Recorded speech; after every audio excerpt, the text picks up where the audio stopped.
So I don't get to wear my jerseys too often in the videos. I figured since we're talking OHL uniforms today, I'd bust out my favorite OHL jersey. It's the Belleville Bulls, a classic uniform that I wish would come back to the Ontario Hockey League. But of course, the only way for that to happen is if the OHL returned to Belleville. And I don't see that happening anytime soon, especially with the Belleville Senators announcing that they've plan to stay in the city long term. So as a jersey fan and collector, I could just dream that maybe one day we'll see these jerseys back on the ice. But more specifically, we'll remember back at the 2025 Memorial Cup. It was unveiled that Under Armour would be taking over the contract for the Canadian Hockey League for the jersey provider. And at the time, there was some questions about how these jerseys would look. Would we get some redesigns and rebrands? Well, at the time of recording, we really haven't seen much in the way of rebrands or redesigns for OHL teams. The one team that has had a minor adjustment that I've seen so far are the Ottawa 67s on their white jerseys.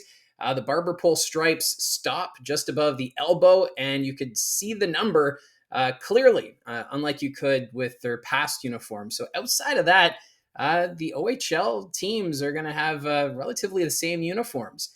But with a new manufacturer, there have been some significant delays when it comes to jerseys.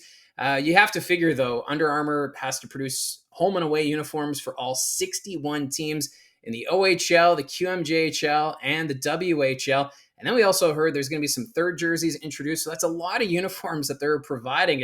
It almost feels like maybe they bit off a little more than they could chew, because the jerseys were all supposed to arrive by mid-August for all 20 OHL clubs. And it sounds as though a good portion of teams received their jerseys in time, but there's some that they're still waiting. And the regular season gets underway next weekend. And one of those teams that's now looking at Plan B are the Kingston Frontenacs. Their home opener is on September 19th against the Ottawa 67s. And they're trying to figure out, what do you wear? Because last year's jerseys, they auctioned them off. So it's not like they can go back to last year and just reuse those uniforms because they don't have them. So the Frontenacs, it sounds like they may have to use the practice jerseys they've been wearing during the preseason. And that's also a bit of a headache, too, if you have a jersey sponsor. I believe last year, some of those sponsor ads were going for about $10,000 per team. So that's a lot of money for these companies are committing to put their logos on the front of these jerseys. And if the sponsor can't get that logo in game one for the Frontenacs, that could add some more headaches behind the scenes for the organization. And now Kingston, they're not the only team that's been having issues, although I understand for the Frontenacs jersey, it's the metallic color that's causing problems for Under Armour. They're just not able to get it right. So that's why there's been delays in getting their uniforms. But the Brantford Bulldogs, they've been playing the preseason without their Under Armour jerseys. The Brampton Steelheads received their jerseys a week after the preseason got underway.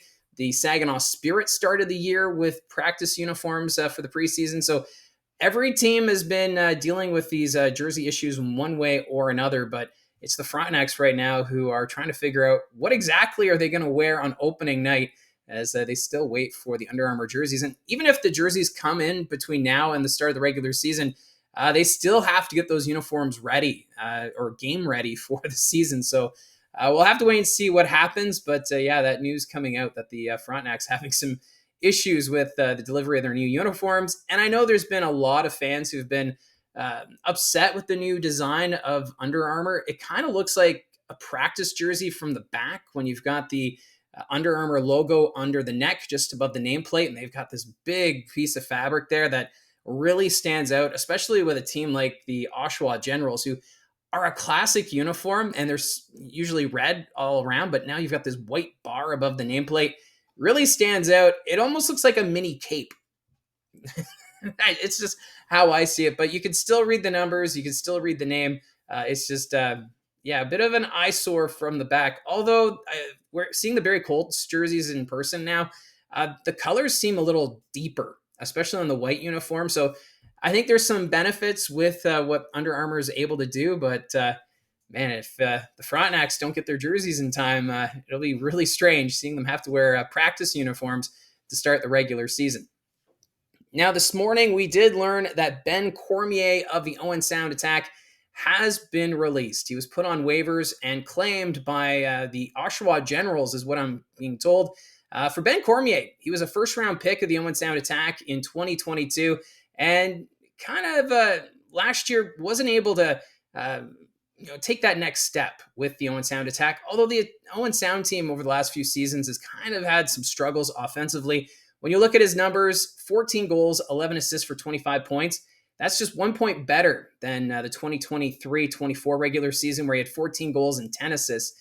So for Cormier, he's a centerman, and we'll see what he can do with this Oshawa Generals team, which is going into a bit of a rebuild. He might be the number 3 center for the Oshawa Generals. Maybe he'll get some top 6 playing time, but for Ben Cormier, getting a chance to get a fresh start with another organization, going from Owen Sound to Oshawa. Although with the Attack, this just goes to show that some of the younger players that are up and coming, they're really impressing the coaching staff and management. So it's a good sign for the Attack organization that they can put some more trust into their younger players. But for Ben Cormier, we've seen him a lot between the Colts and the Attack over the last 3 seasons, and he does make his presence known. So it's tough for him to have to move along, but we'll see how he does with the Oshawa Generals. So that's the news update for today, and I get to talk jerseys. Don't get to talk about it too much. I know I've seen some comments here on the channel asking my thoughts on the Under Armour uniforms, and I saw the news article about the Kingston Frontenacs and figured now's the time I get to talk jerseys, and I wanted to wear one of my favorite OHL jerseys. So thank you very much for your support, and don't forget to hit like and subscribe if you haven't clicked subscribe already, as we're just a few weeks away from the start of the 25-26 OHL regular season, and here on the channel, we'll continue to follow along with all the developments, both on and off the ice, and of course, we'll have Barrie Colts coverage as we're going to be doing the road radio broadcasts right here on the channel, with the first broadcast September 28th when the Colts are in Owen Sound.